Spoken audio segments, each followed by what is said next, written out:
You've been to 5-star, which is much farther. Listen, the University of Miami fans want to know one thing. Does University of Miami have a chance to get James Williams? Definitely, they do have a chance.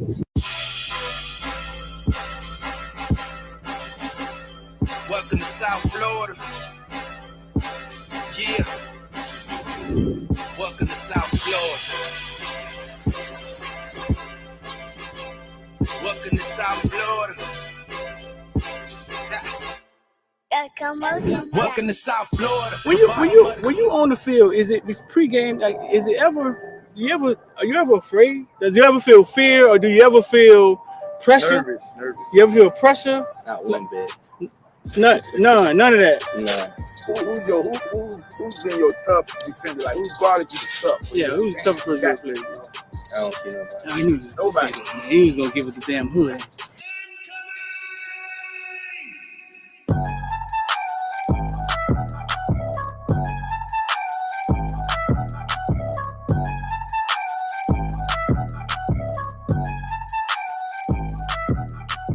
That's what I'm for. I'm a playmaker. I love receiving. I love to catch the ball. I love to go over people's head. Yeah. You know, so I just got to do what I do. University of Miami, they land you, and then they land the number one. We call him football player, number one player in the nation, James Williams. Yeah. Both playing the same position, right? How do you envision that working? Are they telling you how that's gonna work, or? Well, I feel like me and James two different safeties. And I'm more of the ball hogging safety. He's more of the rangy playing, like you couldn't say like in the box, but like a striker position, strong safety. Right. And I'm more of the free safety. So I already know in practice that's gonna just build great competition. And when the game comes, it's gonna be easy. That's what's Because up. I know we go hand in hand because it's like we're the same person. Right. So he has like his strengths and weaknesses, and I have my strengths and weaknesses. And we're gonna he can feed off of me, learn how to, I guess, be more of the free safety, and then I can learn off of him, be more of like a closer to the box safety. Right. So I feel like we're just gonna make each other better. Yeah, James played free safety. He wanted to play free safety. He was big on that. But James don't never be back at free safety. James be close to the linebacker sometimes. You know what I'm saying? But that's just him helping his team win. That's his chess. Yeah, that's him playing chess with the team. I told the kid. I covered James since he was that big, bro. I've known him all his life. I just feel like every time it's just man on man. If he wins the battle, then there goes the play. He doesn't break on the run, or if this person like doesn't take that step, or certain things. I feel like you beat your man every play, then you got the best chance to stop any team, or vice versa. Yeah. 5-star. Lean loyalty. 6'12", 276 pounds. Yeah. After that, I just started going crazy. Tackles after tackle. Yeah, the first play was like a tackle for loss, like 6. Yeah. Oh, they didn't touch you, like. Yeah, like they did. Explain to me, dog. Like, what is that about? Like, how do they not? You 6'5", 300 pounds. I mean, is it something? Is it a swim move or something you do? Like, they don't see you? You're teleporting? What's going on? I'm too fast for long. They don't realize you that fast when the game starts. Like, I'm gonna be the best player on the field. Like, I just gotta show the world. Like, I'm the true 50. I'm the next 56 up. The next. I'm gonna just go crazy this year. Like, show people like, wow, at 56. Like, show them like I want to take care of my mom. I want to put in a big house, stupid cars, big pool in the backyard. Put on for my brothers, my nieces and nephews, like coaches. I think all of them boys for like having me here at this like position that I'm in now, cause like it took hard work and dedication. Without all of them to guide me in the right path, I wouldn't be here today. So I think all of them for like helping me out. Like, yeah. It's gonna take 3 motherfucking days, and that's what this nigga Big time players step up in big games. All the criticizing and all that, it's over, baby. Big time players step up in big games.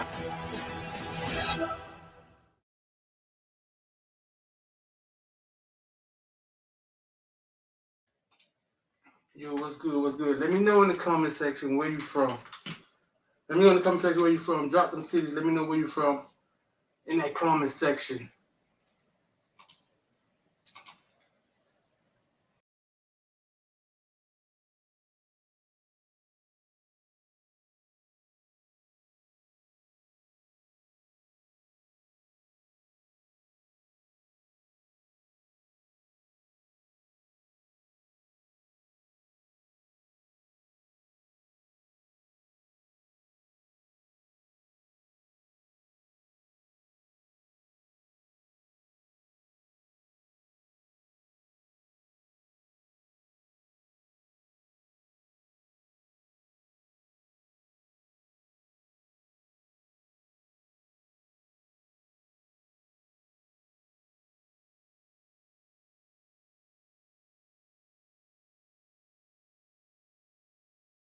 at the University of Miami, man, with Trey John Bandy. You know what I'm saying? He out here. Did some time in Cincinnati. You know what time he had. Epic defense that was at Miami that all y'all have stamped. Manny Diaz from goddamn 2017, you know what I'm saying? But he was part of that defense. And we also out here with GB3, man, Gilbert Firestone. Recently, Gilbert Firestone was known for, he was one of the first ones to get the NIL deal with the Ruiz family for 50K. He out here, goddamn stunner beads in his head, looking like Venus Williams, you know what I'm saying? Getting it in. That boy done put some weight on. Looking kind of linebackers out here. I don't know, man. I'm always sharpening my knives though. Yeah. With Vaughn, you know what I'm saying? So Yeah. we good. Yo, you already know. I'm ready. Go! Yeah.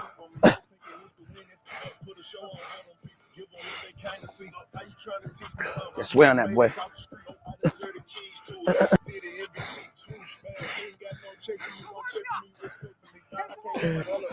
Okay. The drive phase though, you gotta haul ass when you Gotta go. Yeah. Open up. You want to open up? Let's open up.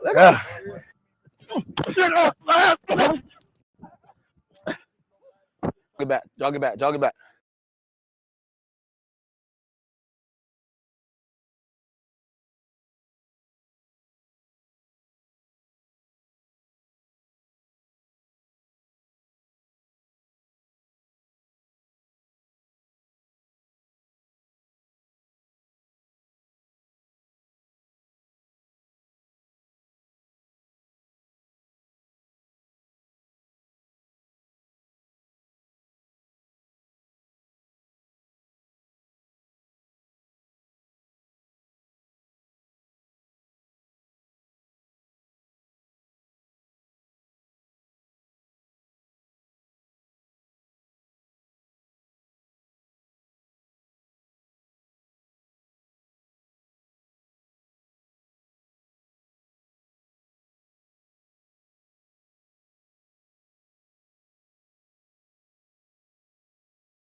Man, what happened, man? Sitting here looking like old Jabberwocky, man. Got kicked.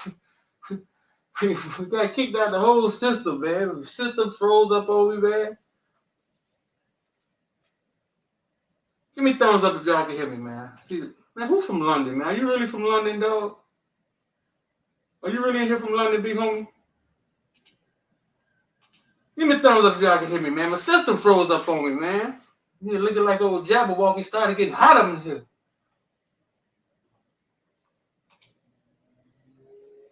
Y'all got me? All right, man, I'm D. About to talk about everything but Bitcoin the ball. Sorry about that, man. My system froze up on me, man. I was in the middle of live stream. Did y'all see Bandy and Gilbert Fireson and all of that? Froze up for a whole second.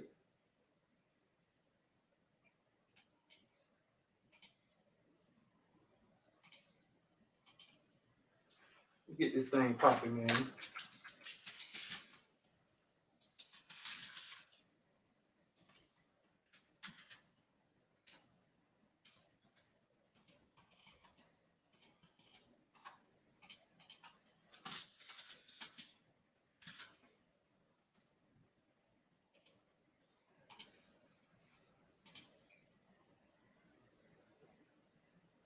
Cali and that. Man, we got Cali in here, man. Somebody said they from America, Georgia. We got Cali in here, man. Dropping IOD squad emojis.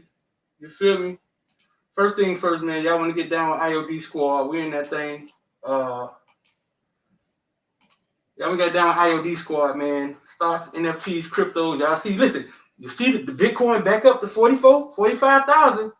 I know y'all gonna start signing up now. Like, man, let me get down with. I know I should have brought some of the Bitcoin.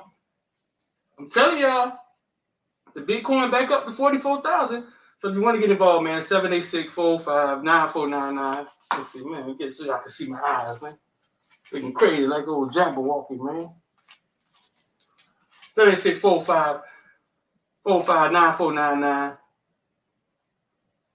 Ghostface Streeter.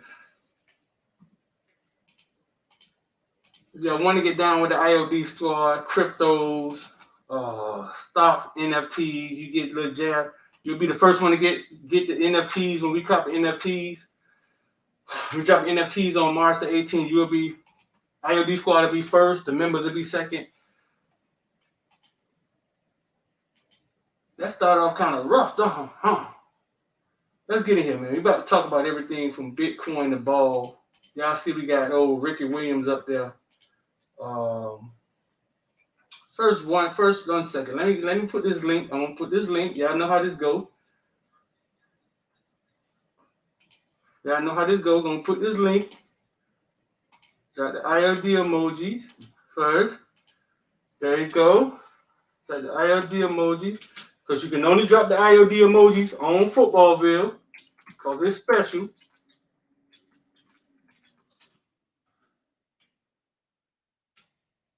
On Footballville, because it's special. Because we special. There you go. IOD squad. And there's the link. I'm going to pin the link in the YouTube like we do every day. Raise your hand if you caught the 12-pack from Chase Smith, man. If you went and got a 12-pack from Chase Smith, raise your hand. I think it come out to like $2.50 a can. It tastes better than Red Bull. Costs less than Red Bull. If you caught something from Chase Smith, raise your hand.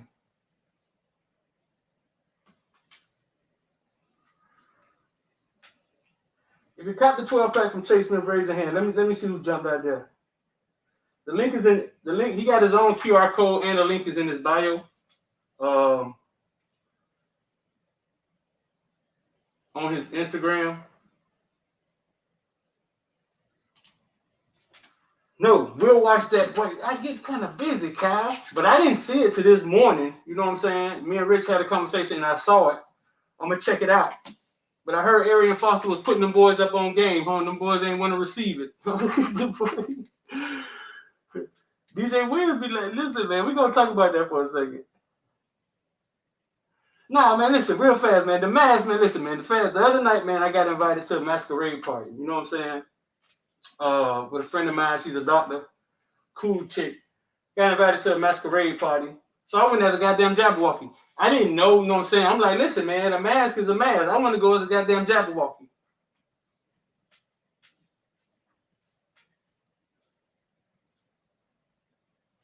Shit. I went as a Jabberwocky. I ain't want to wear those sexy masks and somebody fed the great poop party. Nah, man, I went as old Jabberwocky. So that was my masquerade. That was my masquerade, man. You know what I'm saying? I went as a Jabberwocky.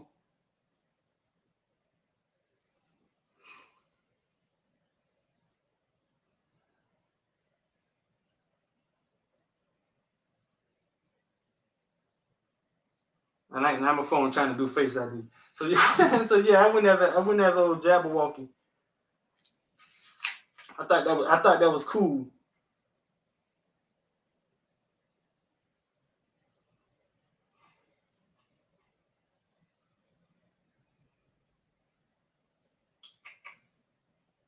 One second. Woo.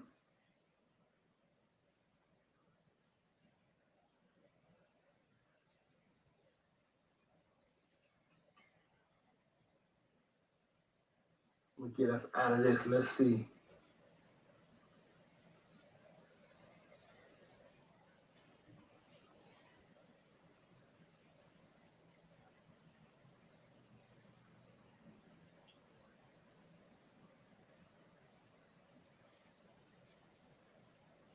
Y'all remember the Jabberwockies?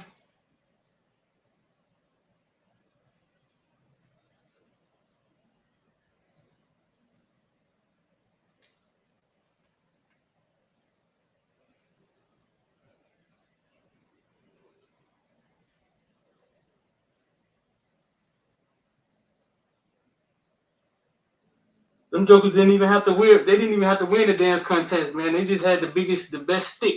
You feel me? Streeter, you day drinking. I don't really drink, dog.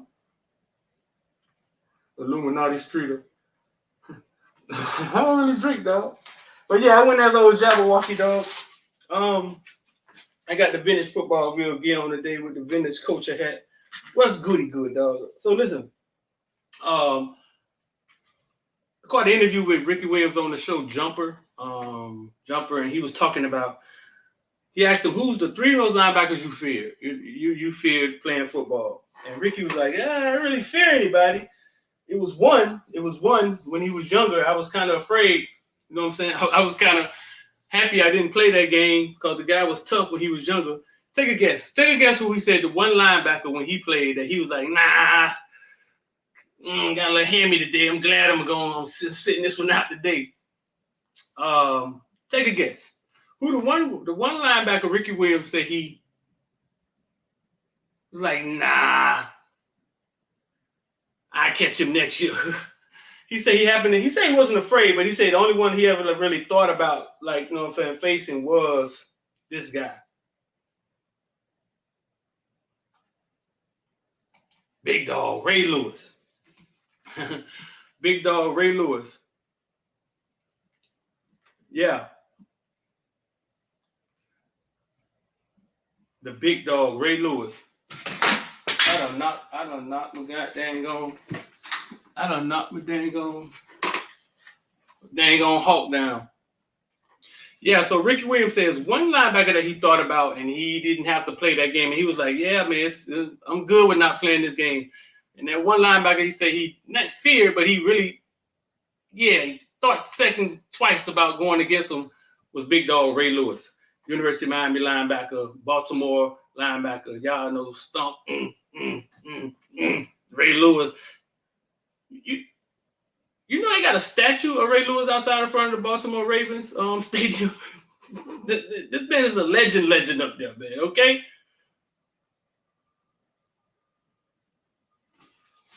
I was dancing like the Jabberwockies at the party. I was, dog. They got an old statue of Ray Lewis, dog, at the party. This man said Packy. No, linebackers should fear Packy. Not Packy fear live. Linebackers should fear Packy. Linebacker should feel packy, dog. Not the other way around. You know what I'm saying? Yeah. Yeah, linebackers should see Packy and run the other way. What happened to Packy? He just disintegrated? Like he just went away into the. What happened to him, dog? I ain't heard nobody say but nothing about him or nothing. What big dog at?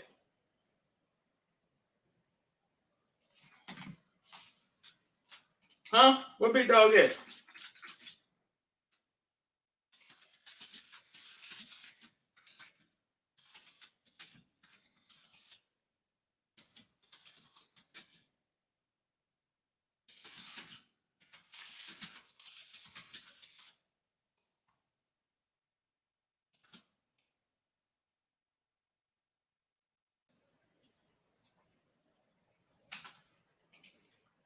I ain't hear him get fired. I ain't hear nothing about him getting let go. He's just like, he just went. He just he just drifted away or something. I don't know what happened. He just drifted away.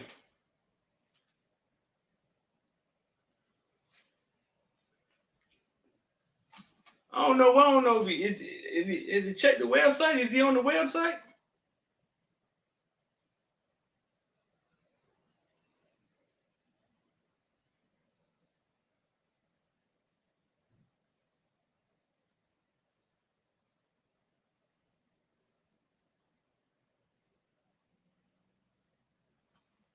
Man, just got missing. But yeah, he said it was Ray Lewis, man. He said Ray Lewis was a beast. But he distinctively said younger Ray Lewis. You say Derek Brooks?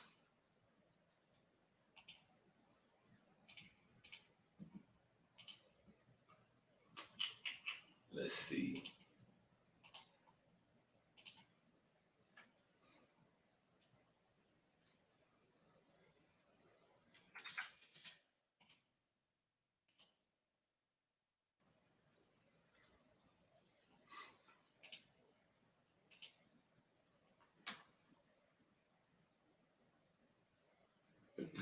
He might be a clone, but no one has actually seen an actual picture of old boy. He might be a clone. He just stopped showing up. He just stopped showing up and just kept checking his bank account every Friday. Let me log on here. Let me log on here and see some money in. Y'all boy, wow, man. He just stopped showing up. But yeah, man, it will be a cane. It will be a cane who Ricky Williams say.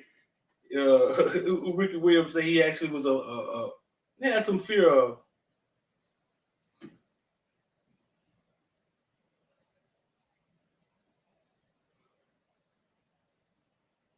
It will be a darn cane. I also caught I Am Athlete with and I want to talk about this because I come up here and I talk about finance a lot. I caught I Am Athlete with Antoine Walker. I don't know if y'all saw that, but I'm sure everybody know that Antoine Walker's story. 108 million. Eventually filed for bankrupt, lost his houses and everything. And they were talking, and it was interesting hearing DJ Williams talk. There's a lot of listen, bro. There's a lot of different layers to us being broke, though. Even when we get money, man, there's a lot of different layers to it. And what I mean by layers is that where my stunner shades at, man? I'm gonna need my stunner shades.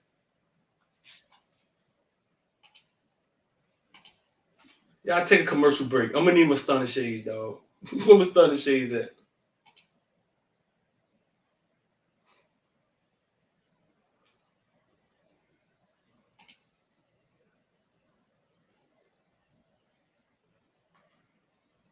Where my stunner shades at, dog? We're gonna get on Antoine Walker when I get back. Y'all take an NFT break. Let me go get my stunner shades. And we're gonna talk about Antoine Walker. NFTs. Y'all been asking over and over again when is Footballville gonna create its own NFTs, because y'all see some of these projects out of here and y'all see where they're coming from and what they're doing. NFTs, non-fungible tokens, are like digital collectibles. Anything can be made into NFT, not just little goofy pictures. I understand the premises of what you guys are saying, because Footballville has been on the sideline for years, creating memories and history and viral videos and viral pictures of the scene in South Florida.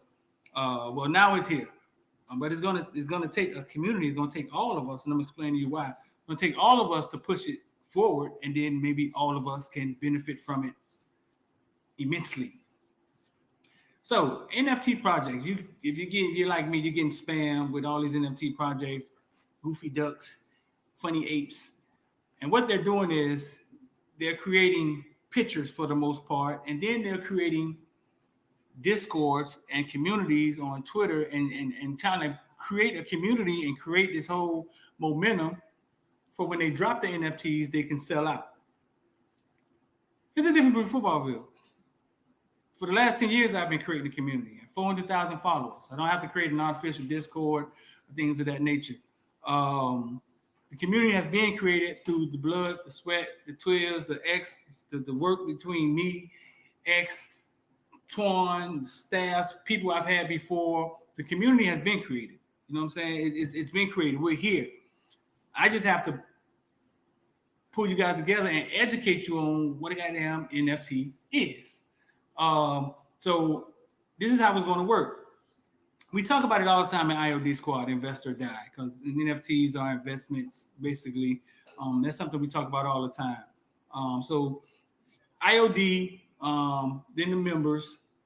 The other day we did an exclusive NFT layout. It's a public video now, but we spoke to them and basically explained the same thing to them and how it's going to take a community to push everything forward. We're going to come up with a drop date, and we'll keep reiterating this thing until it's time to go.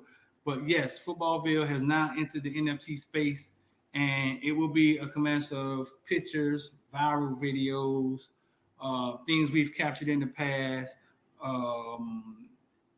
games we've captured in the past that nobody else may have. We've been contacted by CBS and TV stations about some of these things. And it's time for us to go ahead and take advantage of it and allow the community and the kids involved to be a part. So stay tuned, keep watching, man.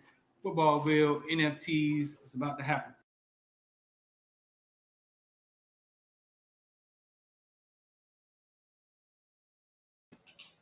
All right, I got my stunner shades on. Back to Antoine Walker. Now, Antoine Walker. We all know the story, man. 108 million.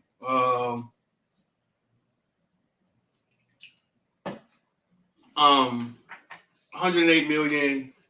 I don't know if that was just one of his contracts or if that's how much he made in all. And to hear him tell the stories of losing, I think 800,000 one time he lost gambling. He said it was only one time though. That's $1 million. To hear DJ Williams say before he even got drafted, he went to the bank and took out a $500,000 loan and spent it in 2 months. And I know some of y'all thinking about that, and y'all thinking, man, how he spend $500,000 in 2 months?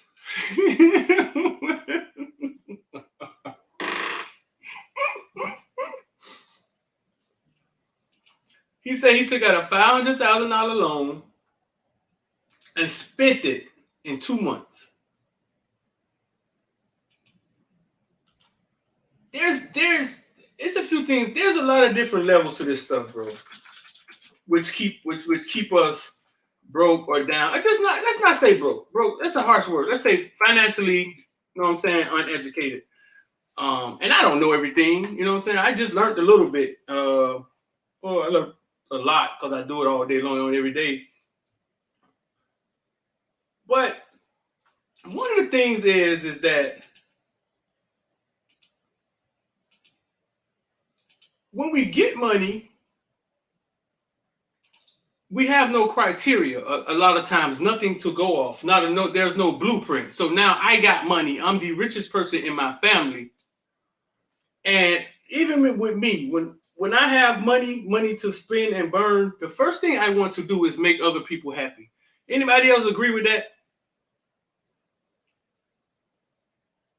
The first thing I want to do is make other people happy. Where my mom at? Where my girl at? You know what I'm saying? Where my kids at? Like, first thing I want, when you get money, first thing you want to do is give to people, you know what I'm saying, who know you don't have as much. You want to make them happy. Anybody else feel like that? And this is one of the issues in our community. Because you get to the top, and now you're at the top of the family, you're at the head, you become the boss, and you don't have all the answers. You just got money. Oh boy. Floyd Mayweather said, a man with $100 million and no plan is a broke man.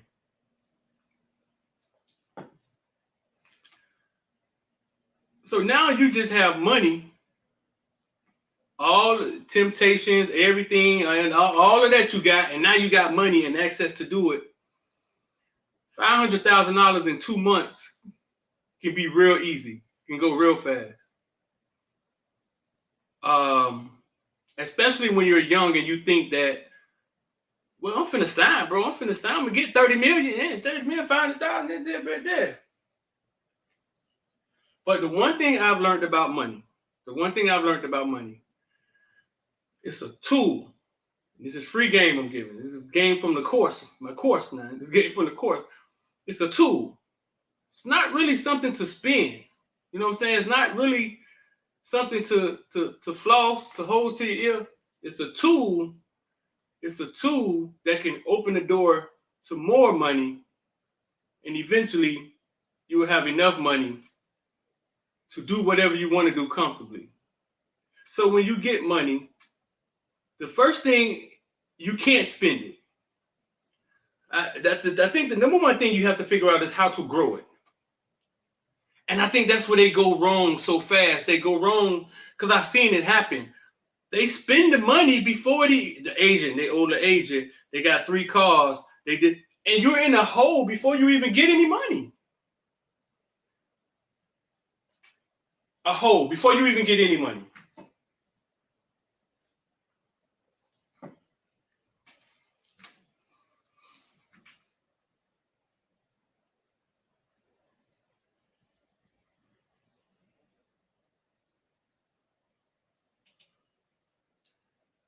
Ogunier said that is why he wants more people of color where he is. The other people around him don't understand why, say, Antoine Walker mom is so important to him and why he beat her. Yeah, right. They don't get it. They don't understand having to take care of their mom or wanting to take care of their mom because their dad they're chasing their dad. Their dad is, and I'm not saying everybody's situation is here. Everybody, no matter what color you is, you could be broke. I don't see it all. I lived in North Carolina. But a lot of times they're chasing their dad. I had somebody tell me, he may be in here or not, his biggest fear is to not amount to what his dad is. I was like, wow, that's a fear. My biggest fear is to not be my dad and to make sure, you know what I'm saying?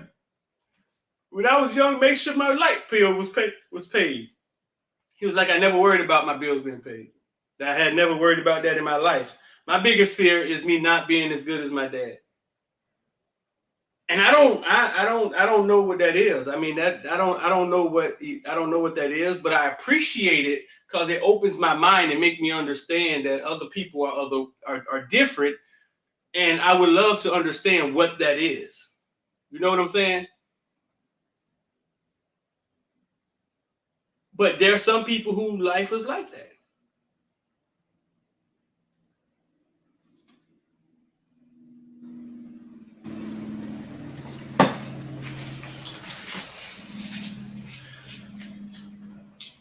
Somebody in the comments said, to be honest, the value to looking rich, just not as much as people think. There's value to looking rich. But also Bun B said the other day, the richer Jay-Z gets, the less richer he appears. the richer he gets, the less he dresses like he's rich.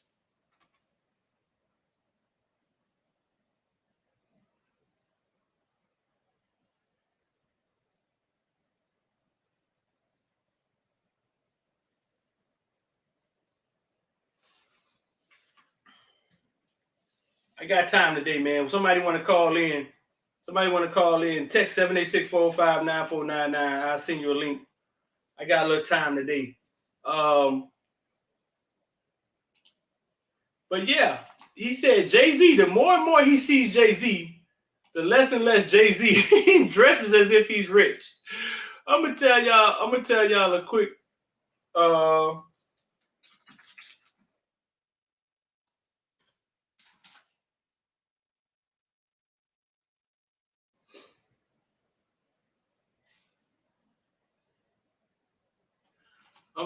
quick story, dog.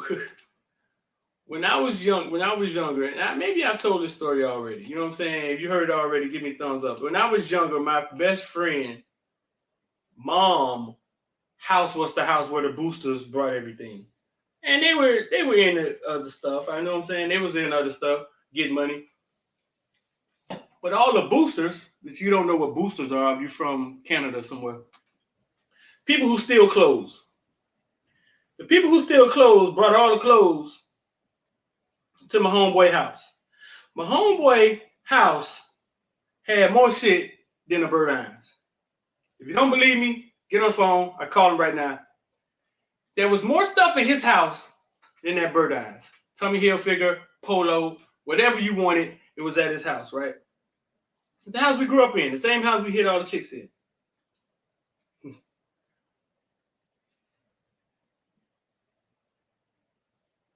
He had so much stuff. Now, this is in high school, right? He had so much stuff that he began to wear.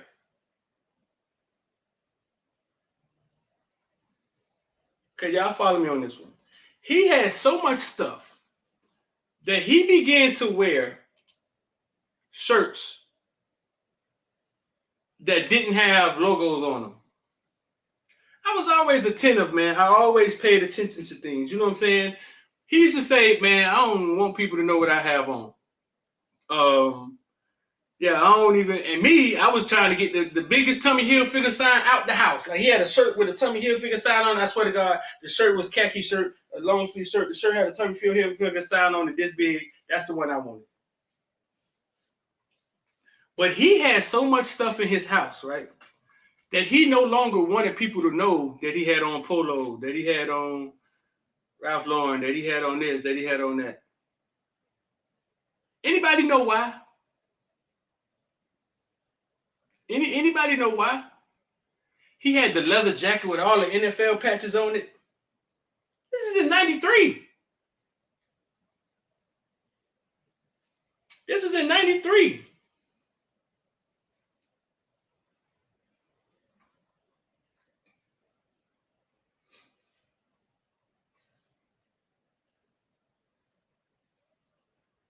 This was in 93.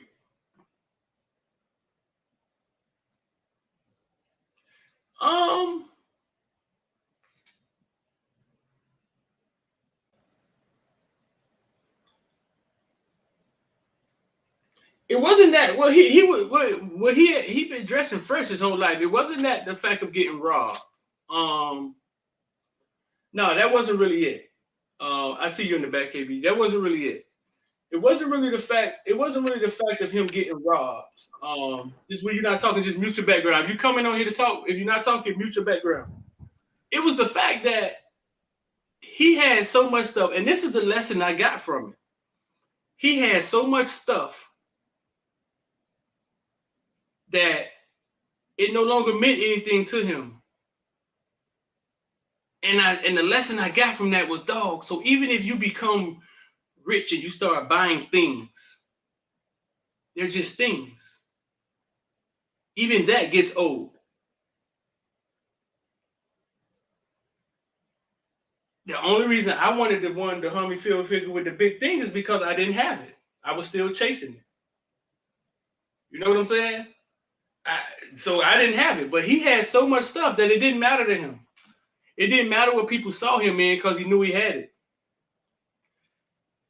And that's a lesson I took from that. The lesson I took from that, I don't even have to wait till I get rich to buy a bunch of cars. And then you're sitting in the house, I got 3 cars outside, and then I still feel lonely because I learned that lesson in high school, that the things are just things. And when you have them, they don't make you happy. Now you got them, you don't even want to wear them. I learned that lesson in high school from my homeboy. KB, what's going on, bro? Chilling, man. What's good with you, bro?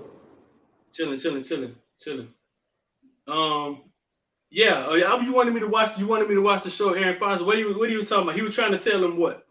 Oh man, y'all, you gotta watch that one. So, he was trying to put them up on game. He was basically saying, so it was Arian Foster, Bun B, Lil Kiki, and DJ Brandon, and it might be one more person on that. So anyway, he was basically saying, Arian Foster is a very smart brother. If y'all ain't never listened to that dude talk, some things may be out there too far for you or whatever, but he's a very smart dude. So anyway, he was talking about the music industry, and he was basically trying to tell them, why don't you guys unionize? Why don't you guys find a way to unionize? And of course, Bun B and Kiki pushback was the easiest pushback, of course. Number one, Bun B was kind of like, hey, everybody ain't gonna be on the same page. You know what I mean? It's hard for us to get on the same page. But Kiki was saying, like, you got to understand, you in the league. You know what I'm saying? He's like, this ain't no league. This more like a freelance, whatever. What Arian was trying to get them to understand, and the way he kept saying it to them, he was trying to get them to understand how important language is when it comes to business, contracts, you know what I'm saying? Things like that.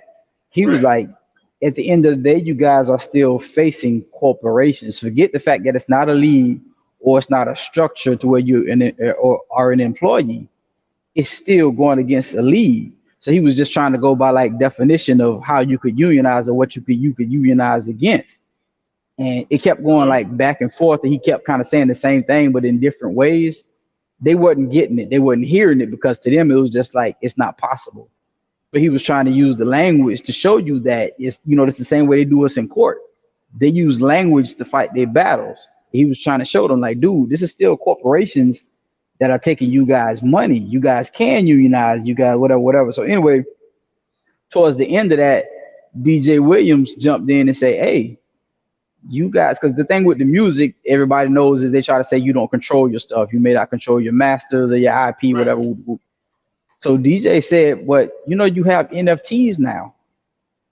So everything that you create on an NFT or turn it into an NFT is yours.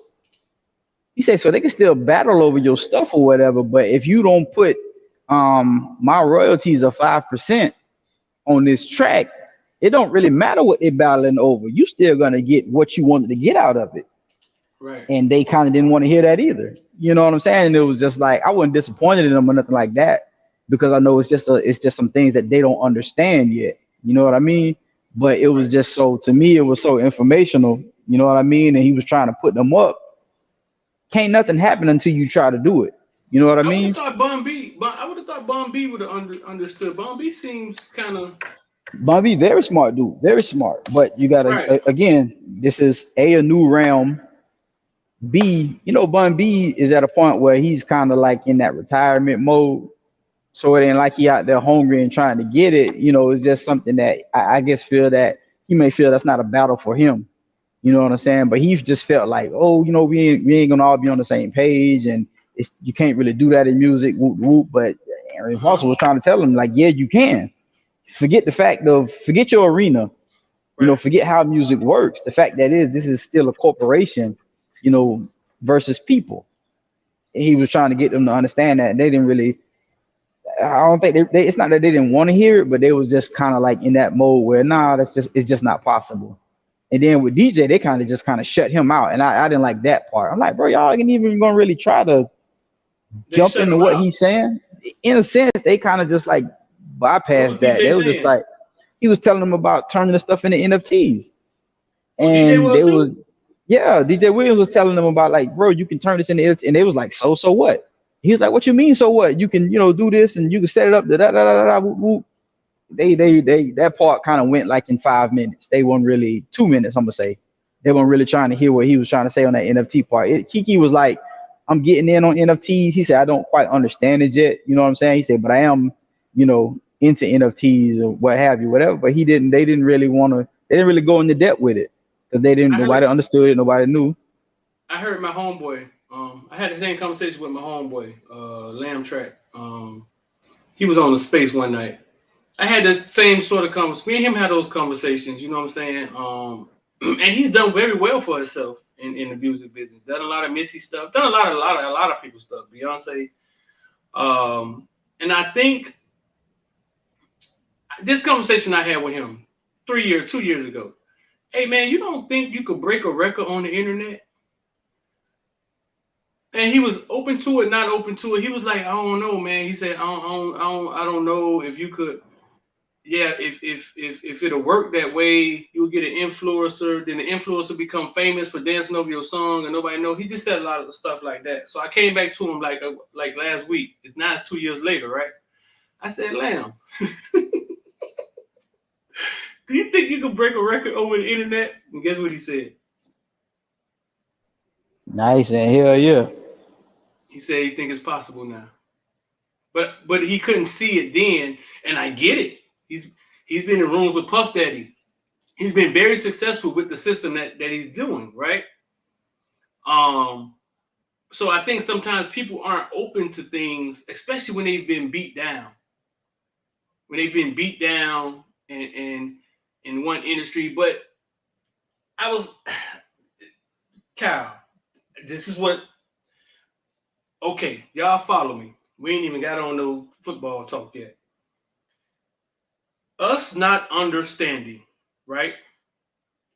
Luke Skywalker had to understand something to be a successful record label manager in the 90s. Us not understanding leads to us being the artist, giving our art to the record label, right? So you got NFTs, right, Kyle? And you got the blockchain. Right. And you got the blockchain. What's going to happen when the record label, who Snoop says he's going to, Death Row going to be the first record label on the blockchain, right? What's going to happen when the record labels make it to the blockchain, start giving kids $500,000 advances and say, we'll handle it for you? Because think about it. It's the same thing. It's the same thing. You're telling Bun B them to do it themselves, right? Mm-hmm. Yeah, they're telling you it's a little more complicated than that. Maybe because I'm signed to Get Low Records. I'm signed to, I got all these attachments. It is a little more complicated than that. But what's going to happen when the record labels get to the blockchain first and then start giving out money again the same way they trapped them before? What's going to happen? It'll be the same cycle all over again. Because of that statement of, I don't understand what NFTs are. And that statement right there is what will lead to, oh man, here go a $50,000 advance. We'll handle everything. Don't worry about it. We'll handle everything. And if it's somebody you can't do business with or somebody that's not doing business on the up and up, then you're done again. Right. They're going to control all the music that comes through the blockchain because we were last to the party again. Mm-hmm. And like Richard is saying, I'm glad you watched it, Rich. But like Richard was saying, Aaron was telling them, like, dude, you guys, it don't matter what you're doing. When you realize you are the product, you are the money. When you start to try to flex, you're gonna gain something. The more you sit there and you just think that, okay, they control this, they do that, they're gonna continue. It's gonna continue to be like that. You're gonna be bitching about your royalties. You're gonna be bitching about your IP, bitching about your return on interest, instead of beating them to the punch and being in control. In which I think with him, he felt like, because Bun beat him, always been in control of their stuff for the most part. You know what I mean? He's like, because it was like he explained all that, how being Southern rappers and coming where they come from, they had to grind differently. You know what I mean? So they was always in control and in charge of the way they had to do things because they had to. And so from that point, they always wanted to own everything that they did and control everything they did. And for the most part, they did. So Aaron was basically trying to point all that stuff out. Like, dude, you guys are the product.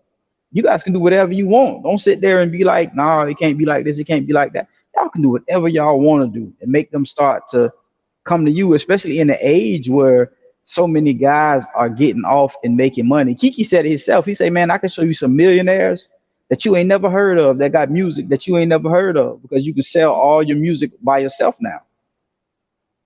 Yeah, you don't remember in the 90s they went to Houston? That's how Bun B got on Jay-Z Big Pimpin'. They went to Houston and they were walking around Houston showing all these guys that went platinum in Texas.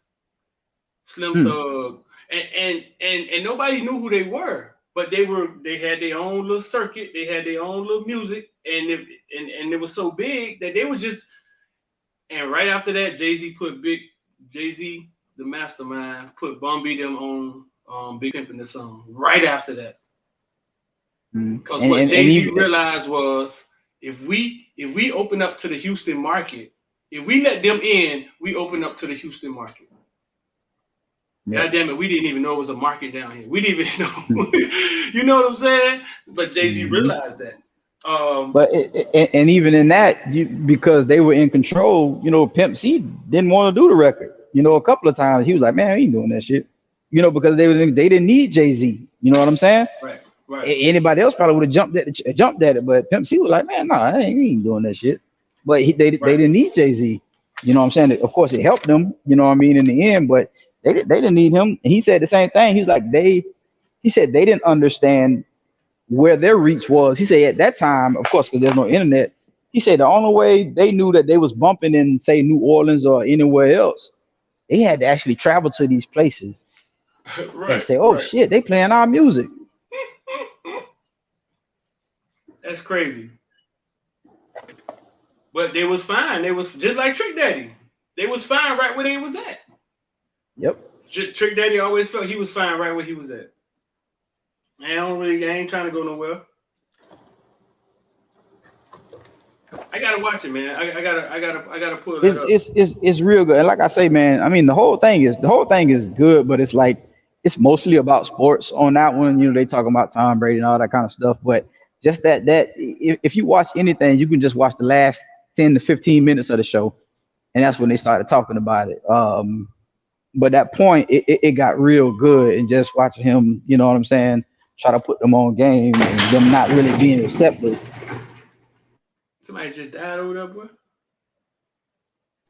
Nah, that was a garage door opening, my bad. No. But yeah, just that little part there. And it's just funny that coincided. After I finished watching that one, I went straight to the Antoine Walker one. And it was a lot of information in both of them. Yeah. Is Anton, does he have money now? Is he okay? Yeah, you know their bankruptcy is different from our bankruptcy. Like, so he was talking about the situation where they put out the warrant for his arrest in Vegas or whatever. He said that was just a miscommunication. He said they came out there. Yeah, and he was talking about how, like, he was like, man, I gave him $100,000 that day. He's like, I'm not finna go to jail. Ain't no jail. So imagine you filing for bankruptcy, but you're still able to pay somebody $100,000. See, their bankruptcy is way different from ours. So he's okay. He's good. He looked like he'd been through a lot, though, dog. I watched that last night, but I didn't get the gist of was he okay or not. I wanted to talk about that because people think that money is the answer, and it's not money, dog. Like, money will run through your hands like water, especially if you're around a bunch of people who don't have it. I mean, the answer is kind of knowing what to do with the money. And back to the NFT thing, the NFTs, we talking to y'all about it. I got a whole video. The video goes up every day. Y'all hear me talking on the video. I don't know how it makes you feel, but I'm here to tell y'all, we're early to the game with this NFT stuff. And if that interview that Kyle talking about didn't show you that we're early to the game with it, and I don't know what to tell you. You know what I'm saying? We're early to the game with it. It's a automatic, not an automatic, but it's a way where you could, like he said, you could make NFTs, put it on the blockchain, and it's the process. It'll do what it do. It's like eBay on steroids. You know what I'm saying? It's like eBay on steroids because it keeps a ledger of everything. And if the price of things go up and if people keep buying them, we keep buying them in the community, it'll go up. Nobody can stop it. You can't stop it. So us talking to y'all guys about this stuff, I know it sounds foreign because it is foreign. Just like talking about the internet when it was making all that noise and nobody didn't know what it was. Just like talking about, remember this little girl used to come to my room, my house all the time in North Carolina and log on to Facebook. And I didn't know what she was logging on to. She probably didn't either. But if you would have told me it was going to be the Facebook of the day, if you told me it was going to be Facebook of the day, I would have paid more attention.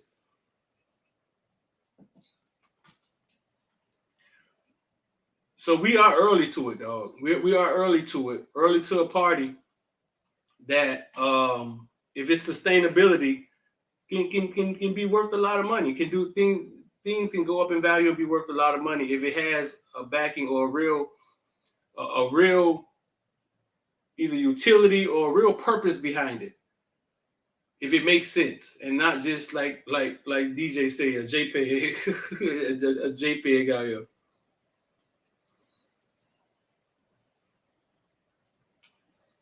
I got on with Wholesome Holloway the other night. Wholesome Holloway goes on with the what's the guy name? College Talk. What his name is? I forget what's the white guy named Wholesome Holloway goes on with sometime. Yeah, I said Get Low Records though. Mark Rogers, yeah. Does he go on with Mark Rogers often? Is that something they do? Is that something they do all the time? Oh, Kyle, what happened to you? You got kicked off the stream? Yeah, I don't know what happened, bro. But my fault. I don't know what happened. That's something they do all the time? Yeah, he go every week, probably more than once a week. Oh, okay, really? All right. I like Wholesome, man. I was on there with him last night, man, talking about you and how far it's came in a short period of time. What show you was on? With Wholesome Holloway. Last night. You was on his show? Yeah. Oh, yeah? I was on there talking last night. Okay. So he going there multiple times a week with Mark Rogers? I think sometimes it may be twice, but it's definitely at least once a week. But sometimes it may be Wholesome always be available when Mark Rogers slides. So he be on there a lot. Yeah, he be on there a lot. Yeah, him and I think the other dude, Cam Underwood, Cam be on there. He got a weekly show too. I think Cam be on there like every Tuesday or something like that. Cam is really good though. Cam Underwood? Yeah. Cam is really good. He has the website. Man. He has the website. Yeah, he worked for what is it, State of the U? Yeah. But Cam does a show with he's on Mark Rogers' show once a week as well. Cam is really good, but Wholesome is always on there. I think that's his website. I think it's his. I don't know if he worked with them. I think he worked with them. He writes for I think he writes for State of the U, and I forgot who some of the other people was over there, but he got some names that you would know if he said that used to be there. I don't know if they're still there or whatever. But I don't think it's his. I think he works for them or writes with them or whatever. But yeah, like getting Cam, man. Yeah, Chris Young just said something, man, bro. If y'all could ever get Cam on a Twitter space, yeah, Cam, yeah, Cam a real good brother, man. We probably could. Yeah. If y'all ever get Cam on there and talk football, man. Cam very knowledgeable, man. He went to UM. Very knowledgeable, man. Very in depth. Real good speaker. State of the U is his site. Oh, okay then. Okay, cool. That's what I thought. I didn't know that. Okay, that's dope. I didn't know that. Man. Yeah, that's what I thought. I don't really know him. Like, is he from Miami? No, he's from Michigan or something like that. Like, yeah, he's from Michigan, and he went he doesn't live here. Yeah, he lives here. He coached. Oh. He used to teach at Miramar. I forgot where else he said he taught at. But he's from Michigan. He just ended up going to school here. I forgot the reasons why or whatever. But yeah, he went to Miramar. He teach like chorus or something. I think he used to do the games too. I think he used to do the announcements, like do the games with us, sit up in the booth and call the games and stuff. Did he? Yeah. He been here for a minute. But yeah, like DMB came and say he from Detroit, but he went here, graduated at UM. I think he said he was telling a story about he was cutting through somewhere trying to get to class, and he accidentally went to where the football players was, and I think they tried to check him or some shit like that. And I forgot who gave him a pass. I think he said it was like, I don't know if I can't remember if he said it was Santana Moss or somebody gave him a pass. And they were like, man, y'all leave him alone. Let him go on through it. It was some shit. It was funny though. Like, yeah, that's a UM grad right there, man. Y'all need to get him on the Twitter space for real. I mean, maybe we could. I think X used to sit by him in the booth at the games and with the media room. I know X used to sit with him sometimes. Yeah, he's a very good speaker, man. I like my dog T, man. I wish my dog T lived in Miami, man. What do T do? T up in where? Tampa? He lives in Orlando, Tampa area. Okay, I got you. Yeah, T, all right. I was listening to the Lansdom the other day, that one that you had winning, and so I went in there because I was working or whatever, and the boy stayed on for like another 4 or 5 hours, which was fine with me because I was at work. But they were having some interesting conversation about that. They started talking about the kids and transferring and just the way the FHSA make things for them, and they were talking about how I guess basically all of them was kind of against the kids transferring as the way they do. But I my point was there's circumstances that dictate that, bro. We got a lot of athletes down here, and you may be stuck behind somebody. You only have a 4-year window, technically a 2-year window, for varsity or whatever, to play and try to get a scholarship. You can't just sit there behind somebody and not get, not get in or barely get the ball. And I'm trying to go somewhere and do something, bro. I think right. I don't. One thing, two things. I don't think people realize how much talent we have down here. Right. Yeah, it's ridiculous. I don't think they realize it. They don't realize how close the schools are and how much talent is really here. We were on there with Lakeland last night. A lot of those guys out of Lakeland, and Lakeland was saying that they think their top schools could beat Dade County's top schools. Folkway. Dog, and it was the weirdest conversation because you had AJ from Central in there, me, Luke, and they were saying, they were referring back to when they used to beat up on St. Thomas with Chris Rainey. They had the Bowman game when he ran all over St. Thomas, and they were saying that Dade County is top heavy, and so I was like, let's go down the line. Let's take y'all top schools, and we're gonna put y'all top schools. They were saying they'll take Lakeland to play Central, and they were saying that Central, we got to play on a neutral site. We ain't coming to Dade County, and I just felt and so AJ said, okay, let's go to Naples. They just built a big stadium. They like that ain't neutral. That ain't. But no disrespect, the mindsets though are different. When you're talking to them guys from those smaller towns, the mindsets are different. And on one hand, they're saying that Lakeland ain't afraid to play Central, and they're not. That's fine. Right. But on the other hand, they start saying, well, y'all supposed to be better than us. Y'all got 300,000 people. You know what I'm saying? And I'm like, bro, you got to pick a side. Either you going to be big dog or you're not. like you can't say on one hand, Dade County top heavy and Lakeland. But listen, my question is this. Your Lakeland coaches was in the space. Why don't Lakeland leave Lakeland? Like, why Lakeland don't leave Lakeland and go play anybody? Miami Central went to go play Bosco, first game of the season in California. And you think they're going to sit here and argue with you about coming halfway to Lakeland? They will come into Lakeland with the weed, with the crowd and all, and play you right in Lakeland with the horses and the carriages and everything. Like, but it was kind of, it was a funny conversation, but it was like, how are we even having this conversation with these guys? It's kind of disrespectful to Central and you know what I'm saying? Because then they start talking about, oh, Lake Gibson would have made it if they quarterback wasn't hurt, and running back wasn't hurt. And we like, bro, listen, man, like these are not big boy conversations y'all are having. Like, what are y'all talking about? But they felt Lake Gibson and Lakeland could play with the top teams in Dade. I mean, only off the strength that football is any given Sunday or Friday or whatever, then maybe you can get a win in. But if y'all played 10 times, yeah, the majority of them is definitely not. That's not going to be from up there. That's not where the win is coming from.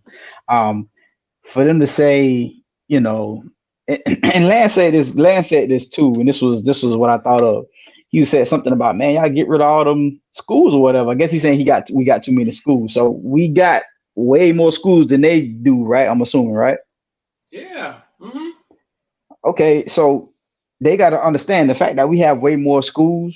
And yeah, you're right. That population thing is big because we got, you know, way more kids or whatever. And they should accept that. But the fact that we got way more schools, that means our talent is thinned out. You know what I'm saying? AJ was trying to say. Right. So imagine if all this talent is, dude, let me, and I can shut down that top heavy argument, bro.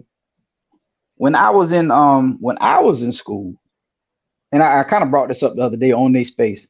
So when I was in school, Plantation ran Broward. Plantation would go damn near undefeated every year, and they would go and play a Miami team and lose in the playoffs. You know what I'm saying? So Plantation was the cream of the crop. But understand this, and I have this argument so we have this thing called Kickball Sundays. A lot of our alumni, we go out there and we play, you know, kickballs, us, Plantation, Dillard, whoever, right? So we was talking about that, right? And I say, man, understand this. All them 4 years, Plantation was losing maybe one game out of 4 years or what have you. How many of y'all kids went D1 or went to the NFL? They probably can pull out 2, maybe 3 that made it to the league. You know what I'm saying? My team in 1999, Street, we did not make the playoffs. I went to BA. We didn't make the playoffs that year. Guess what, Street? We had about 10 cats go. We had like somewhere from 8 to 10 cats go D1. And it should have been more. You know what I'm saying? We had like 8. You know how that go. We had like 8 to 10 cats go D1. And I'm going to say about 5 or 6 of them boys made it to the NFL. Versus your plantation team in 1999 that was the best in the county, that all they had was Kevin Beard. That was the only person. I think Schneider went to Central Florida, but Kevin was the only one that went somewhere. But I have, you know what I'm saying? I'm playing with 10 D1 prospects, 6 future NFL players, 1 potential Hall of Famer. You know what I'm saying? And we didn't even make the playoffs, bro. So you can miss me with that top heavy stuff, because you being in Miami, you probably know about, you know, I'm sure you know about Dillard, but there's plenty of talent when you go in there and you snatch some kids out of BA, you know what I'm saying, and Plantation and some of these other schools or whatever. There's plenty of talent there. It's just that it's all spread out because all those kids, Plantation, BA, and some of Dillard, all of them went to middle school together. But see, the district starts once you get to high school, and it splits up the talent. So they can miss me with that top heavy shit. That's not even no. Nah, I just think they were just. I don't know. I think they were just talking, and it's a lot of hope. But I see why. Like because I started saying, who's your best team? They said Lakeland. Okay, so they started arguing. Lakeland, Lake Gibson, Lakeland, Lake Gibson. They started arguing amongst each other. I said, okay, Lake Gibson versus Central. Who win that game? They said Lake Gibson. Okay. Who's y'all second best team? They said Lakeland. I said Lakeland versus, let's say, St. Thomas. They said Street, St. Thomas in Broward. Why you using St. Thomas? I said because y'all keep bragging to us how y'all beat St. Thomas. We can't use Broward teams. Like what you saying? Your only claim to fame is that y'all beat St. Thomas, but we can't use St. Thomas. Okay, so right, though, it was the weirdest argument ever. Like, we can't use, like, all right, so okay, you saying only Dade teams. So you saying y'all will beat Dade teams. Because people seem to think that our counties are like their counties. You know what I'm saying? You got Polk County, then you got another county over here, and we kind of like mesh together. You know what I'm saying? It's not. Our kids are kind of like crisscrossed and meshed together, and kids are like from everywhere. That's that country shit where they have. That's how the country is, man. Dade ain't top. Dade, who's the top teams in Dade? See, and it's so many teams down here. Man, them people won 2 state championships in 5 years in Lakeland. If we just went Dade, it would have been Central. Who do you think the second best team in Dade is? Was it? I guess Northwestern, right? This year, maybe. I mean, I don't know y'all teams like that. Maybe Gulliver this year. I'm having a brain fart. Maybe Gulliver then Northwestern. I don't know. But that's three. You just named 3 powerhouses, bro. Champaign Yacht keeps winning goddamn state. I mean, if we get to naming, if we get the naming the schools, Columbus. If we get the naming schools, right? And they're talking about Miami-Dade County is top heavy. Like, what does that mean? Like, it's like y'all don't even know what that means. It's like you saying the SEC is top heavy. Right. Yeah, and like Columbus can't kick your ass. Oh, we beat Columbus, and they'll go back to some state championship 3 years ago. And be like, when somebody beat Columbus. And it just was a weird argument, man, because you can't argue with somebody that's taking both sides. Oh, we just a little town. Yeah, I got so many and then they saying, but I understand why they believe that as long as the game don't happen, that they can play. I went to look at their schedule, right? I went to go look at their schedule, and if you look at it, it's impressive. But I want all y'all to tell me what's wrong with it. It is really impressive, fool. So what wasn't y'all talking about? Somebody said it was 1 year. I think that was you. Once they did the districts different, and I remember back in the 90s too, how it was Northwestern and Carroll City, and I remember they redid the district and it fucked up Carroll City because like a lot of kids had to go to the west or some shit like that or whatever. So they weren't as good for a while. But I think you said something about 1 year where like 3 of them schools won state because they put them in different classes or whatever. But that's what they did recently. 2 years ago, they switched them up. The black guy, what his name is, the black that's guy crazy, bro. They switched them up and they put Northwestern Central and they put them all in different. And they started winning all the state championships. And now a couple years later, they done changed it. And see, I didn't know that because I don't keep up with it like that, and I didn't know that. But that's crazy, bro. That's crazy. The black guy who's in the school board fought for that, and they switched it. They're like, listen, bro, you trying to tell me that you're gonna make these kids eat each other every year to make it out of here when you know all 3 of these teams are better than everybody in the state? And when they switched them and put them in different classifications, they all started going to state titles. They got rid of that shit. And that's when they were 2 years ago. That's when they won. Dade County, Dade and Broward won a record 7 state titles. And they like, hold up, bro, we can't. Right. And they like, so 2 years, 3 years of that, and they done switched it. So listen, you look at that. If you look at they, this is why, because in their minds they remember Lakeland being so good. That's their hometown team. And if you look at their schedule, 42-19, 37-0, 41-14. They lost to Lake Gibson, 63-20, 20-17, 49-0, 41-14. 63-20. And in their mind, they're looking at powerhouse Lakeland, right? Now let me read off the teams that they're playing. Clearwater, Manatee, Lake Wales, Lake Gibson, they lost to Winter Haven, Apopka, George Jenkins, Bartow, Kathleen, Lakewood. Lakewood, they won by 1 point. The problem is they think their teams are better than they are because they're not playing anybody. Right. And in their mind, and so they're watching them pack out the house, the horse and carriage run out, and they're dominating. They dominating everybody, and they believe in their mind that they could stand up to a team that travels across the country and plays anybody anywhere. And it's a reason Lakeland don't really leave Lakeland. They know how to get to Miami. No. The same way St. Thomas didn't come across that line. It's a reason, because they're protecting their brand. They're protecting who they are. They got the people in their city believe in them. And there's no use It's no use. Is what Northwestern did with IMG and them going up there getting beat by IMG. I just felt like they fell for the banana in the tailpipe. They did. Now, do they need the money? Probably do, but right.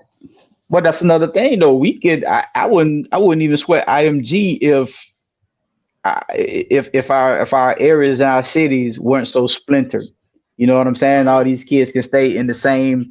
You could have kids stay within a 6-block radius and go to 3 different schools. You know what I'm saying? The way they may have districts and all that thing. But you imagine them. So just the same way you said you watched Rashard and all those guys play together in Little League or play with this team in Little League. Imagine if all those Little League teams, there's only 1 school to go to or only 2 schools to go to. Bro, the rest of the nation wouldn't stand a chance. Right. Now, even you'll even get like I remember watching us beat the shit out of Ely, but you know who was playing for Ely at that time? Motherfucking Pat Johnson or Patrick Peterson. And y'all was you know what I'm saying? Beating the shit because he was the only they didn't really have what they normally have or whatever. But that's just the kind of talent that is sprawled throughout both of these counties. And probably West Palm too. I don't know much about West Palm, but I'm just saying, like, bro, it's so much talent in here. It's just, again, like you said, we got so many schools. But you imagine if all these schools, like Lakeland, was able to have all these kids in 1 or 2 schools. But they can do that up there in Lakeland or where they can garner all the talent in one area. Right. And I don't know which way is best or the worst. I just know we have a lot more talent than people think. They think that we're stacking a few schools, and it's almost like everybody like, okay, so Central and Northwestern, they may be stacked. Columbus, but then there's guys at Edison, there's guys at Norland. Everybody has guys that'll be somebody in your city. Easily, bro. Easily. I think sometimes we don't even realize how much talent we have. But like I say, and then maybe I'm wrong. Maybe because I'm sitting there arguing with Lakeland guys, and we was talking about that, and one guy brought up the point again about transferring, and why not be able to transfer? Because there's guys that can be in front of you. Like I could be a guy that could play, but circumstances may dictate this guy that's in front of me, and he may be slightly better than me, but that don't mean I can't start somewhere. You know what I'm saying? Shit, my homeboy I played with, and he reminded me this the last time I saw him, and I didn't even know that. I'm gonna get you to meet him one day, Street. He played in the NFL. That boy got some stories, bro. But yeah, our senior year, he had to point out to me because I didn't remember it. He pointed out to me that he did not start a single game. This boy went from there, had to go the JUCO route, and still ended up playing 5 or 6 years in the NFL. Didn't start a single game. Yeah, didn't start a single game. And we ran that stupid ass wing tee. That shit made me so mad. We ran the wing tee, and he was a receiver. That boy ain't catch no balls, man. I don't know how many passes he got. I would be surprised if he got 15 passes the whole year. And remember, he coming off the bench. The guys in front of them didn't go nowhere, and they weren't better than him. We just had a coach doing some jackass stuff.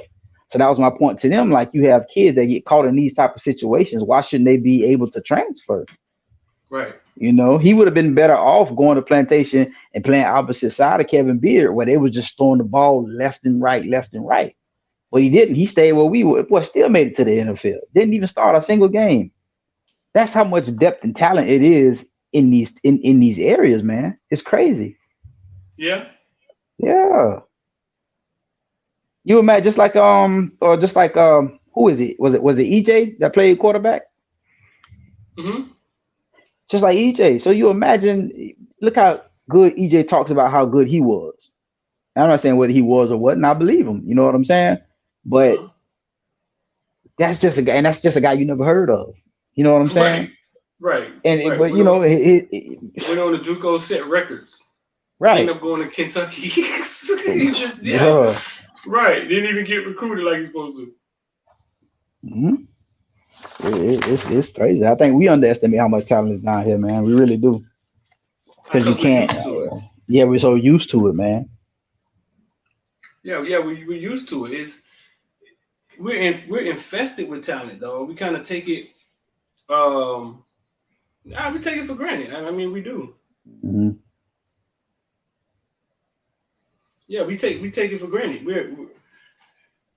And I think people outside of here just think that we're stacking a few teams and everybody else. No, everybody else is just getting ate by the better teams. You put them teams in Mm-hmm. your city, and they gonna give y'all a fight. The Miami, New Orleans, and the Achilles, Mm-hmm. and you know what I'm saying? Yep. And you go out to Northern and ask them kids if they ready to play against Northwestern or who, they be like, yeah, man, we don't see them cats, because they know they got talent on their team too. Even though they Right, know what may be the dominant team of that time, they still don't see them teams because we know we got talent too. right. No, but I'm gonna check. I'm gonna check that out, man, when I get off here. Yeah, bro, you'll Um, like it, bro. Trust me. It'll give you a whole nother show to talk about. no, man, the NFT thing, man. We early to the NFT thing, man. I know we sitting here, me, DJ, and Rich, and we talk about it like like everybody doing it, but everybody not doing it, man. Nobody don't really know what it is. Um, and we're gonna jump in it because I don't want to get left behind on anything else. I mean, Mm-hmm. I see what it is. I can tell what it is. Just like 7 years ago, I could see what social media was. I've always looked at social media like it was television. I never looked at social media like a place to go be nosy and look at people's business. I always looked at it like it's like I see commercials, so it has to be it's television. And if you don't know what I mean, like TV, you watch TV and TV sells ads to these big companies, and that's how TV makes all this money because it has your attention. If I can get a TV show to get everybody to sit down and watch, I can sell ads for that TV show and make a lot of money. So you have a phone with Instagram, and Instagram entertains you. WhatsApp entertains you. Facebook entertains you. If you add ads to it, it's the same concept. It's television. Mm-hmm.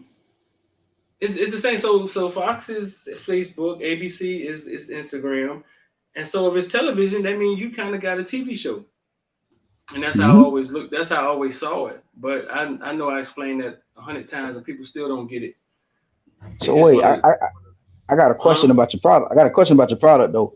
How Mhm. was how how receptive was Chase Smith to about the NFT part of this game? And does he understand it? Were you guys able to tell, or is that just the part that he's not really understanding yet?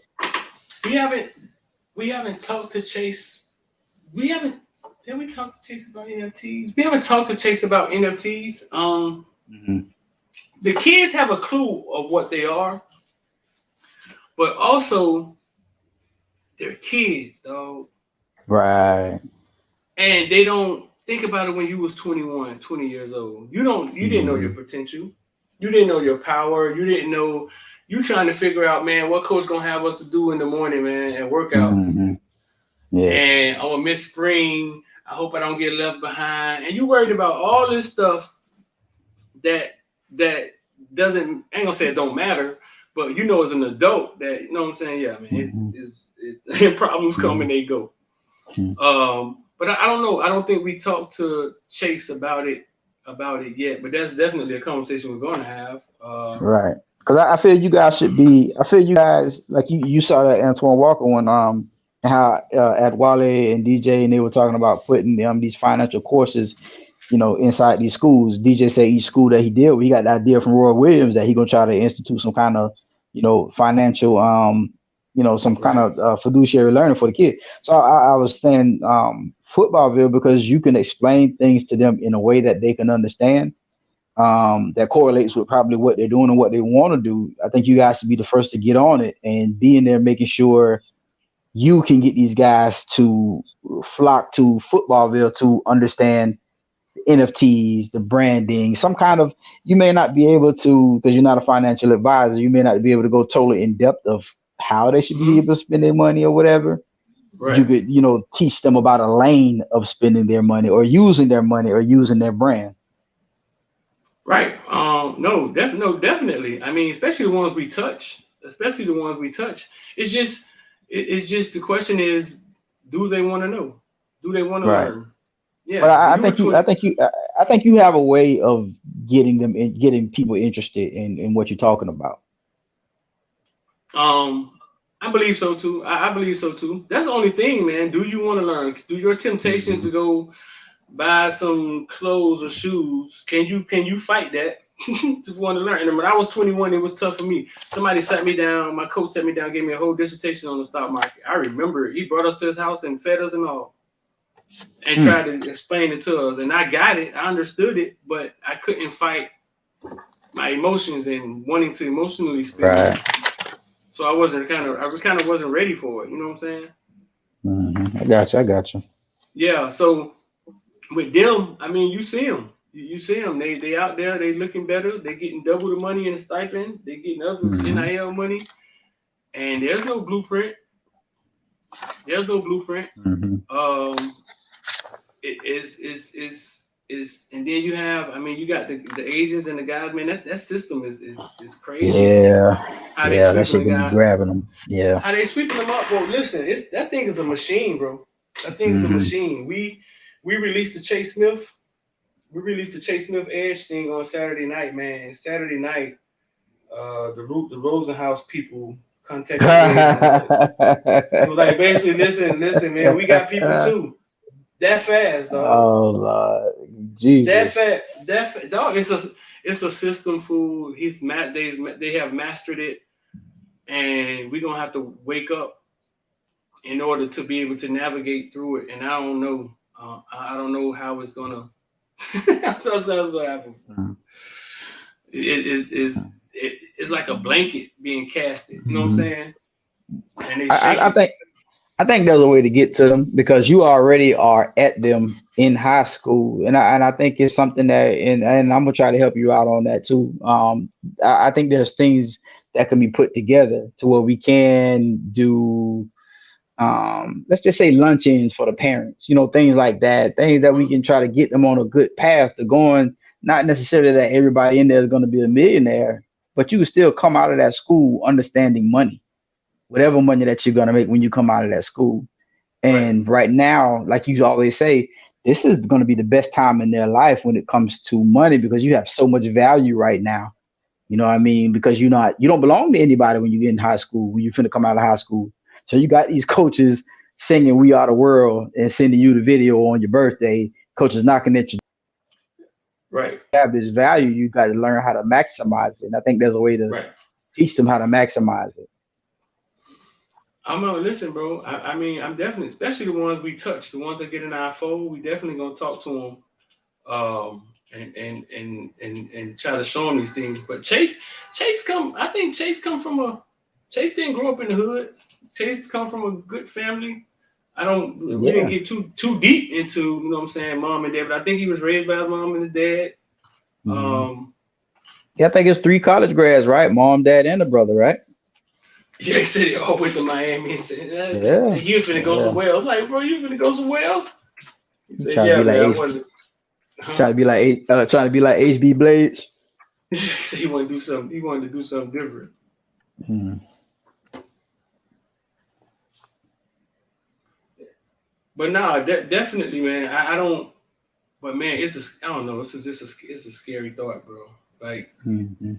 cause like they dads, like the dads couldn't deal with the money and the agents and navigating through that stuff. I know it's gonna be Mhm. hard for them. All right. Yeah, I know it's gonna But be. I know. Fact it's gonna be hard for them to deal with it.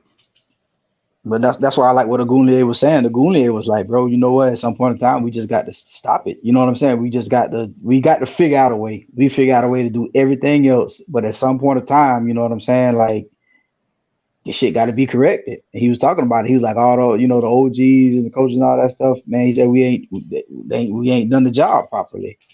So Yeah. we got to get back to the basics and find out how to do the job properly. There's no reason we should still have these kids.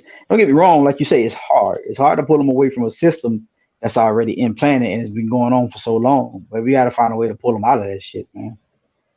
Right. Right. Right. I'm looking at this Canes football Twitter. This thing out 275,000 followers. It always had that many. I didn't think the account had that many. You know I'm new to Somebody Twitter. somebody say this finish strong video. I ain't see it yet, but I'm gonna pull it up here. Let me see.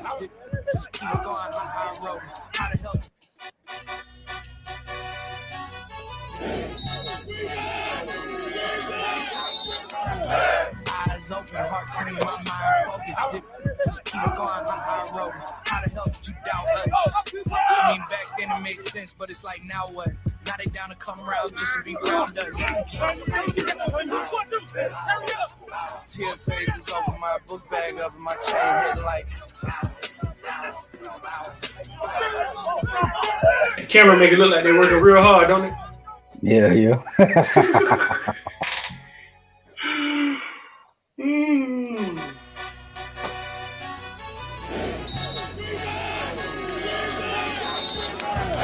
Eyes open, heart clean, my mind focused. Just keep it going, I wrote it. How the hell did you doubt us? I mean, back then it made sense, but it's like, now what? Now they down to come around just to be around us. Tears is over my book bag, over my chain, hitting like.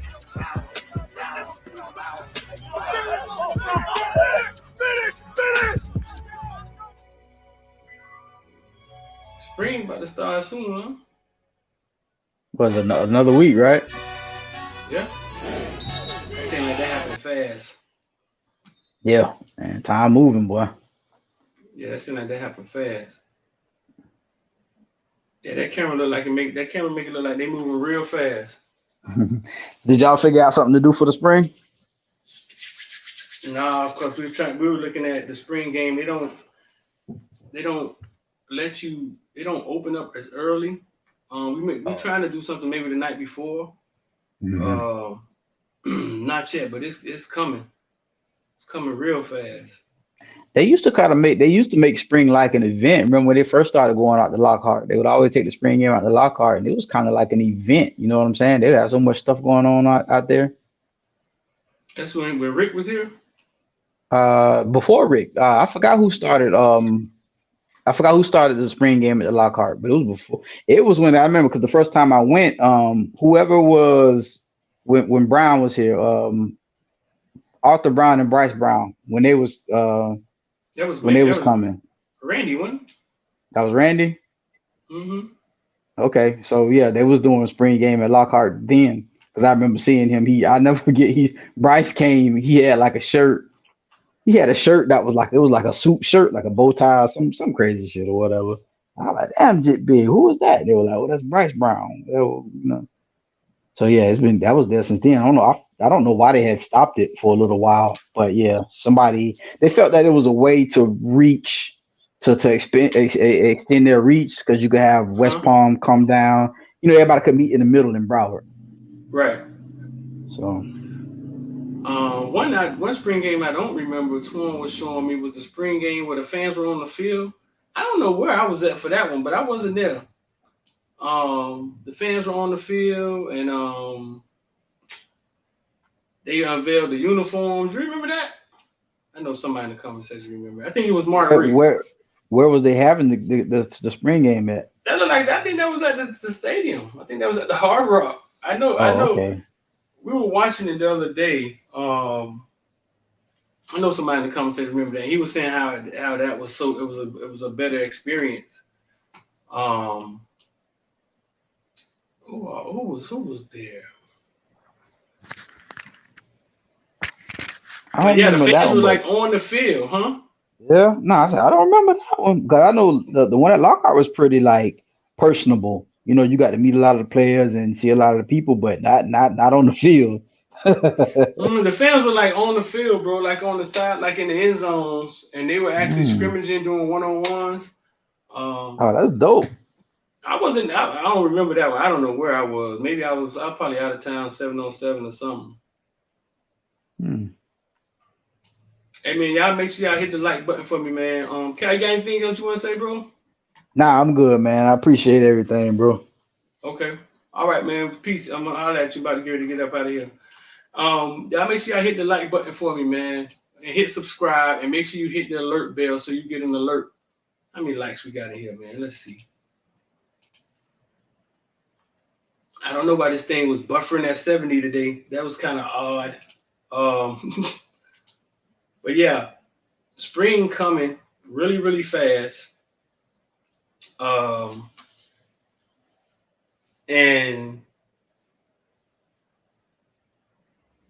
the energy around the program is just I don't recall it ever being like this. Even with Mark Rick, I don't recall it being like this. The energy around the program and what has been created. So we all ready for it. Who's the coach in the glasses? Who's the coach in the glasses? Let me see. I didn't see him. Eyes open, heart clean, my mind focused. Just keep going, high road. How the hell did you doubt us? I mean, back then it made sense, but it's like now what? Now they down to come around just to be around us. TSA just open my book bag up and my chain hitting like. Man, there's probably tons of coaches out there you don't recognize. Man, they said three times the coaches out there. There's probably tons of coaches out there you wouldn't recognize.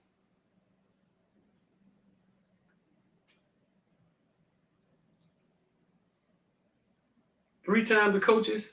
You probably got little league coaches out there. You probably got volleyball coaches out there. There's probably tons of coaches out there.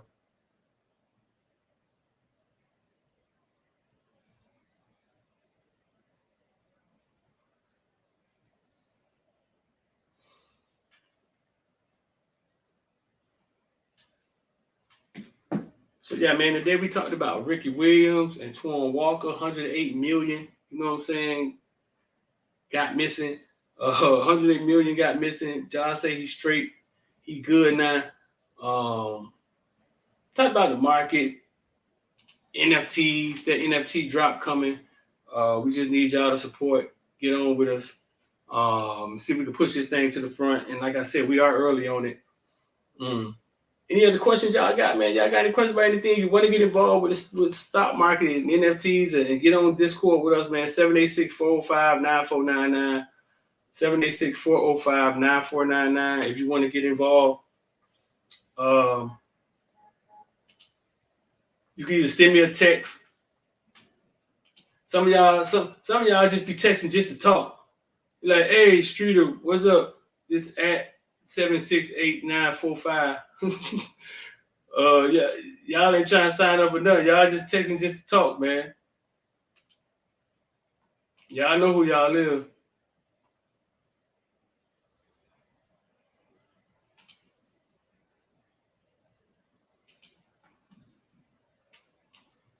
Just texting just to say hi.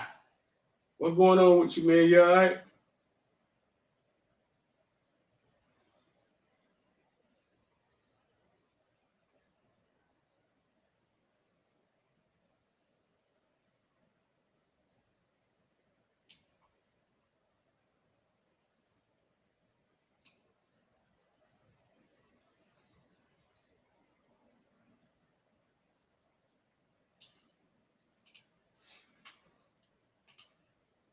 So listen, man.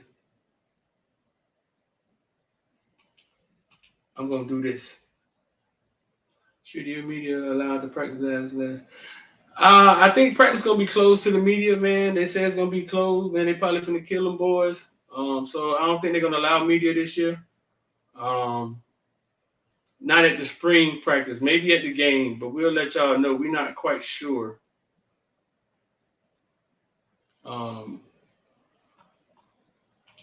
Yeah, they came out with that about a week ago. It's their first time, man. Maybe they want to get stuff together before they start allowing people in. So I get that. I understand. That's what I gotta do. But I'm D, man. I'm gonna leave y'all with my homeboy, and I'm up out of here. I'm about to give you the game right now. I'm gonna tell you some unrealistic bullshit to make you be like, oh, that's what I gotta do. I'm about to give you the game right now. I met a millionaire. I sat down with him and I just talked to him for like a couple hours. I was in Africa. Changed my mindset. And he was telling me, he said, see, what happens is when you come from poverty, desperation and lack is your mindset. So you want to hold on to something, right? That's the thought process of I'm saving my money, right? I'm gonna save my money. No, I'm saving. Saving is a terrible thing to do, people. This is what saving looks like. This is life. This is liabilities. This is, vacations and bills and unexpected bills and a woman, and here come a child, and this just get bigger and bigger and bigger. That's life. Investing looks like this. And investing, it should look like this. While this is on the right side is small, investing is this. Investing is growth. It's growth. Saving is not. That's what I learned. And the man told me, he said, when you take your money and put it in the bank, this fucked me up right here. He said, how you think the bank makes so much money? Most of us think it's because of the interest rate. Man, the interest rate, man. It can't be for the interest rate because motherfuckers like me, I didn't used to pay my shit. My shit was in collections. I don't know about y'all. I don't know how hood and ratchet y'all was or is, but me, I was one of them. Hey, man, y'all got to get that shit in blood, man. So I know y'all can't get rich off motherfuckers like me because I wasn't paying it.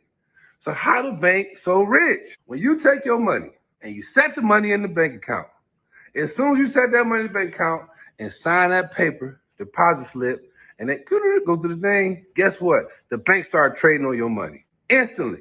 Here goes my $3,500 paycheck. Yes, sir, rebound. And then you're like, okay, thank you. Have a good day, girl. I'm going to leave it in there. I'm going to just save it. You saving it, it's collecting dust for you. Before you get out the bank, they trading your money. So your $3,500 is $15,000 before the day even ends. Maybe within an hour, they've turned your $3,500 into $15,000. But if you come back into that bank and say, let me see what I got in my bank account, it's going to be the $3,500 you put in there. So they're making a profit off of your money every fucking hour. And you ain't going to get none of that. You just saving, baby. You being pimped. Most of my money don't even see the bank. The bank, y'all ain't finna trade my motherfucking money. I'ma trade my money. What the fuck I look like letting you get all the profit and I come in there and got the same thing sitting there looking at me like the same it was when I put it in there. You got me fucked up. Most of us don't know that. See, back in the day, you had to have $1 million. You had to be in Wall Street to be able to trade. So we didn't have this opportunity back in the day, people. And I ain't just talking about black people. I'm talking about people that don't have shit. I'm talking about people that are not in the 1 percentile. No matter what color you are, that's the real shit. Where do you fit at in this world in the tax bracket? Okay? All the race shit, we think that's what it is by that bag, people. Now, in 2021, I don't have to have $1 million. I don't have to have my daddy who got me and signed me and brought me into Wall Street with my suit on to trade. And I don't have to do that. I can trade with $100. Like, this shit is wide the fuck open. My boy, back to him, who trades for me, said to me the other day, he said, bro, I don't get about you. He said, you're a very smart dude, man. But my question is, why do you allow me to trade for you? You didn't want the bank to do it for you. Because when he trades for me now, he get a cut of my money. Why would you want me to trade for you? Right? Well, you know you my brother. I'm going to give you all the game. Why ain't you saying, Mike, teach me how to trade so I can trade and keep 100% of the profit? Why not, Mike? And I had to be honest with myself. It's the same reason most of us out here know that we can trade now. It ain't like back in the day, but we don't want to do it. It's because I was scared. I was afraid. Because when I see them motherfucking wiggly lines and shit, it look like wiggly lines to me. Wiggly lines and numbers and digits and graphs and shit. I'm like, hold on. Not public school, Mike. That's a little too much for me. I don't know that. It seems, I don't know what that is. I don't know how to do that. I don't know if I can learn that. And guess what came to my mind? This is going to hit you in the heart right here. This is going to fuck you up. When you went to that job that you're doing right now that you don't even like, you didn't know how to do it. All that shit looked foreign to you. But guess what they said to you? Don't worry. We're going to teach you how to do it. Yeah, we got a whole program for your ass that ain't never seen this before. Don't you worry about it, Michael. Yeah, we have orientation. Oh, we got this shit broken down. See, it's foreign right now, but in 90 days, oh, nigga, you gonna be cold at this shit. We gonna teach you something you don't know how to do that's foreign to you to come in here and make this other motherfucker rich. Yeah, that's what we gonna do. That's the game. So why am I not afraid to come learn that shit to make this big sloppy sandwich eating motherfucker that's on a yacht somewhere with beautiful women that would never give him no ass if he wasn't that rich?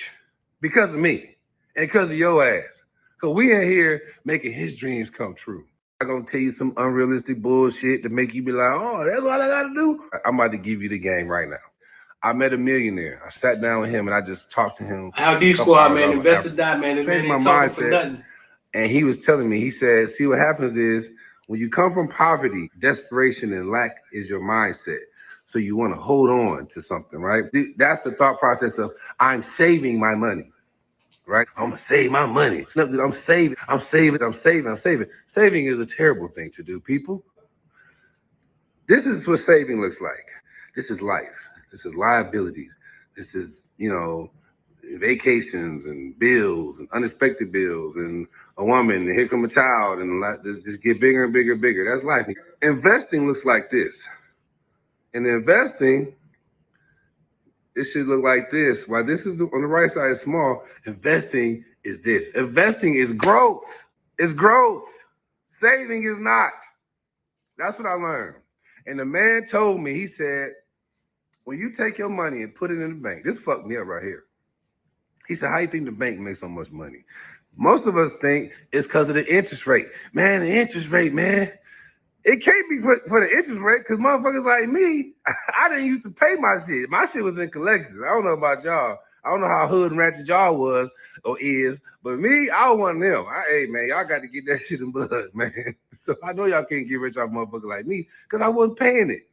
So how the bank so rich? When you take your money and you set the money in the bank account, as soon as you set that money in the bank account and sign that paper, deposit slip, and it goes to the thing, guess what? The bank started trading on your money instantly.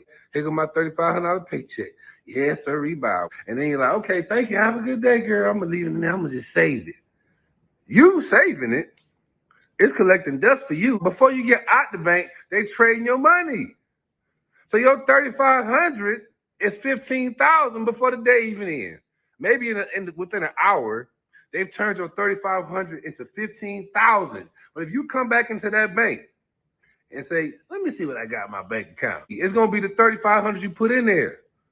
So they're making a profit off of your money every fucking hour. And you ain't going to get none of that. You just saving, baby. You being pimped. Most of my money don't even see the bank. The bank, y'all ain't finna trade my motherfucking money. I'ma trade my money. What the fuck I look like letting you get all the profit and I come in there and got the same thing sitting there looking at me like the same it was when I put it in there. You got me fucked up. Most of us don't know that. See, back in the day, you had to have $1 million. You had to be in Wall Street to be able to trade. So we didn't have this opportunity back in the day, people. And I ain't just talking about black people. I'm talking about people that don't have shit. I'm talking about people that are not in the 1 percentile. No matter what color you are, that's the real shit. Where do you fit at in this world, in the tax bracket? Okay? All the race shit, we think that's what it is by that bag, people. Now, in 2021, I don't have to have $1 million. I don't have to have my daddy who got me and signed me and brought me into Wall Street with my suit on to trade. And I don't have to do that. I can trade with $100. Like, this shit is wide the fuck open. My boy, back to him, who trades for me, said to me the other day, he said, bro, I don't get about you. He said, you're a very smart dude, man. But my question is, why do you allow me to trade for you? You didn't want the bank to do it for you. Because when he trades for me now, he get a cut of my money. Why would you want me to trade for you, right? Well, you my brother. I'm going to give you all the game. Why ain't you saying, Mike, Teach me how to trade so I can trade and keep 100% of the profit. Why not, Mike? And I had to be honest with myself. It's the same reason most of us out here know that we can trade now. It ain't like back in the day, but we don't want to do it. It's because I was scared. I was afraid. Because when I see them motherfucking wiggly lines and shit, it look like wiggly lines to me. Wiggly lines and numbers and digits and graphs and shit. I'm like, hold on. Not public school, Mike. That's a little too much for me. I don't know that. It seems, I don't know what that is. I don't know how to do that. I don't know if I can learn that. And guess what came to my mind? This is going to hit you in the heart right here. This is going to fuck you up. When you went to that job that you're doing right now that you don't even like, you didn't know how to do it. All that shit looked foreign to you. But guess what they said to you? Don't worry. We're going to teach you how to do it. Yeah, we got a whole program for your ass that ain't never seen this before. Don't you worry about it, Michael. Yeah, we have orientation. Oh, we got this shit broken down. See, it's foreign right now, but in 90 days, oh, nigga, you going to be cold at this shit. We're going to teach you something you don't know how to do that's foreign to you to come in here and make this other motherfucker rich. Yeah, that's what we going to do. That's the game. So why am I not afraid to come learn that shit to make this big sloppy sandwich eating motherfucker that's on a yacht somewhere with beautiful women that would never give him no ass if he wasn't that rich? Because of me and because of your ass. Because we in here making his dreams come true. I'm going to tell you some unrealistic bullshit to make you be like, oh, that's what I got to do. I'm about to give you the